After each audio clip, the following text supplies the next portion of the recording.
Love MMA fans, welcome back, and I have part 2 of my interview with David Feldman, founder and CEO of Bare Knuckle Fighting Championship, because, well, you know, every promoter has a story, and we got to find out a little bit more about Dave because he's got a real interesting background.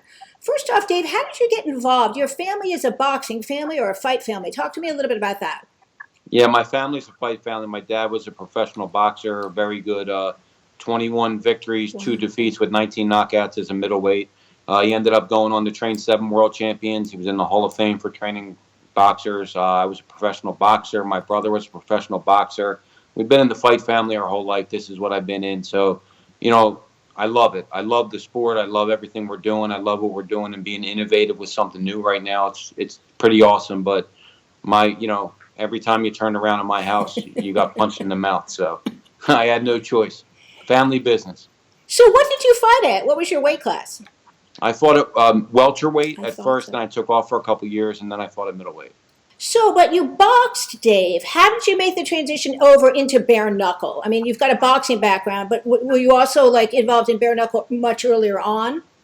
No, not really. Actually, one of the fighters that I started promoting, Bobby Gunn, as I started getting to know Bobby a little bit, he started telling me about his heritage. He is a gypsy traveler, and he's from Scotland, England area. So he started telling me about how they would do family feuds and they would fight in the field bare knuckle and they would bet on it and things like that. And I got really, really intrigued by it, and I started researching it a little more. And as I started getting a little more interested in it, I talked to Bobby about it. And I'm like, I'm going to do one of these shows. This was back in 2011. Wow. And he's like, you're crazy, pal. You'll never be able to do it. So I did one show with he was the main event. It was only one bare knuckle fight on the card. We did over 1 million people logged in to buy the event. It was cheap, but the paywall crashed, so we didn't get paid on it. But that's why for these past 8 to 9 years, I've been trying to knock on every door I could knock on. I knew somebody was going to listen to me eventually. You know what, Dave, you bring up a good point, because from a sheer business perspective, you've had a lot of doors closed in your face. And having that, situation where people are saying no applies to other people, fighters, business people, moms. What advice can you share with people in general, fighting people or non-fighting people, entrepreneurs? Advice you can give them when they feel like they really can't get forward and they're really having a lot of those doors shut in their face. What advice can you give them? I'll tell you, Susan, since we're talking about my personal life, I'm going to let you know a little secret. It's my mom. I know. It's all my mom. My mom was a quadriplegic. Mm-hmm. She was in a wheelchair since I was 6 years old. She got beat up by a man and paralyzed for the rest of her life. And she did the wheelchair Olympics. She graduated college. She painted pictures with her mouth. I mean, when those doors were getting shut on my face, I swear it was so crazy, because I would look back and I would look at a picture of my mom and I would go, man, I'm not quitting. I'm not quitting. And here we are. I mean, look, who knows if this is going to be the next big thing? Who knows if it's going to be the second big thing? But I'll tell you, man, we shook up the combat sports world. That's one thing we surely did. Yeah. What a great story, and how inspiring that is that you were able to maintain that sense of herself guiding you. That's great. I just really think that is just so amazing. And I always believe you can do anything you want to do if you want to do it darn bad enough. So I'm part of that team over there. Absolutely. And that's what I said in one of the interviews with the Vice piece that they did on us. And I said, look, hopefully I'm an inspiration to somebody. What's a typical day like for you, Dave? Because I wonder when you sleep. That's what I really am trying to get to with this question. I work when I sleep. I don't sleep a lot. I go to bed. Me and my fiance, we go to bed at the same time, about 10:30-ish. Go to the bed. She gets knocked out very quick. She's asleep, and I'm up till probably 2 or 3 in the morning. I'm on my phone, taking care of business. I sleep till about 6 in the morning. Wow. Get up, go to the gym. Me and my son, David Jr., we work out together every morning, and then come home, grab breakfast, go to the office, go to meetings, do whatever it takes. And the one thing is, we both have supportive people in our family. That's important. I have a very supportive fiance who understands my dream and how close we are to really changing our lives and changing everybody's life that ever helped us out. We're so close to really giving a lot of people a better life, and I think that's what really is driving us more.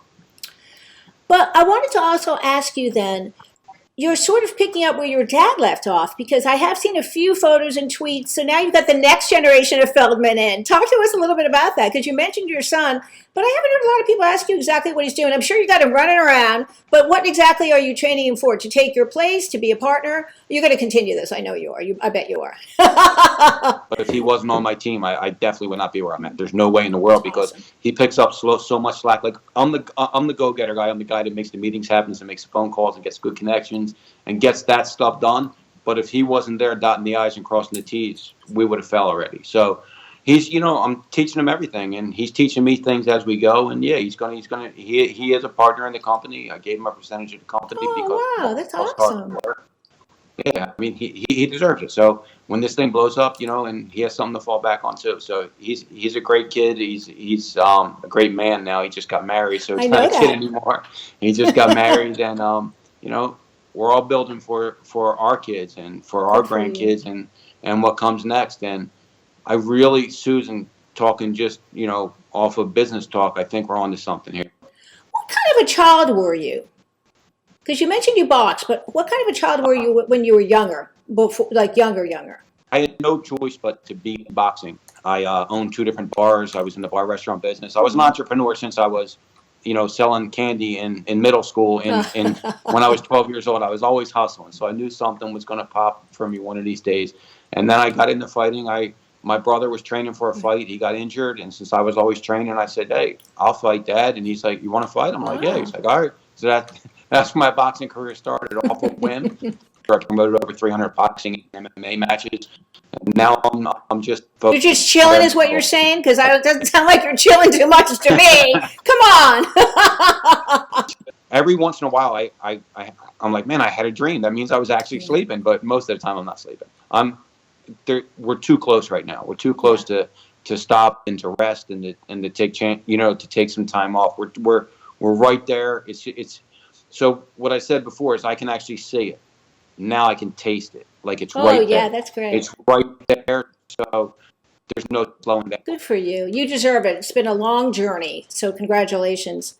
All right, just a couple more questions here so our viewers can get to know you, David Feldman, because every promoter has a story. What is your secret talent?